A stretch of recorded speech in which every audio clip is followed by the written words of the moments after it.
আমার সাথে যা যা হইতেছে ওই বাসর রাতের পর থেকে আমি তোরে বলে বুঝাইতে পারবো না। বিয়ের 3 দিনের মাথায় আমি হয়ে গেছি ঘর, দেখছো আমার কথা আটকে যেতেছে। আমি বিয়ের 3 দিনের মাথায় হয়ে গেছি লাশ কাটা ঘরের জামাই।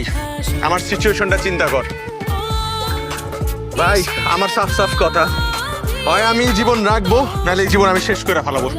আমি তুই আমার সিচুয়েশনটা বুঝতেছস?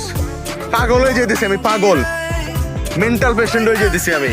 আরে জামাই জানি একটু কিছে তামাম বাড়ি তোমার খুঁজা পাইতাছি না কিছে। আচ্ছা একটু। আর তুমি এনে খারাপ হয়েছো আছো কেমন? জি ভালো আছি।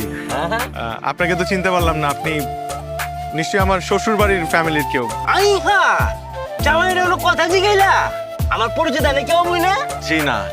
আরে আমি সম্পর্কে তোমার সম্বন্ধে হয়, আমার নাম কামাল। মানছে আমার জৌরে কইরা কাল্লু কইরা ডাকে। কোন ঢাকা মানুষ একটু জৌরে তো লেগে আর কি। কাল্লু ভাই। ওইটাই আর কি। যাও গাই কাল লাগে বাতচিত করতেছিলা? আমার এক বন্ধুর সাথে ফোনে কথা বলছিলাম। বুঝছি তো। আচ্ছা হলো আছিনি অভ্যাস? জি অভ্যাস আছে তোমার? কিসের অভ্যাস? হ্যাঁ সরি বুঝলাম না। বুঝো না গেলা এই যুগের পোলাবান এগুলো না বুঝে চলবো নি।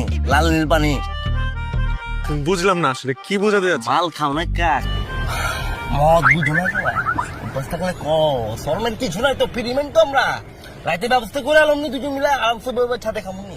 না না আমার এই ধরনের কোনো অভ্যাস নাই, আমি এগুলো খাই না।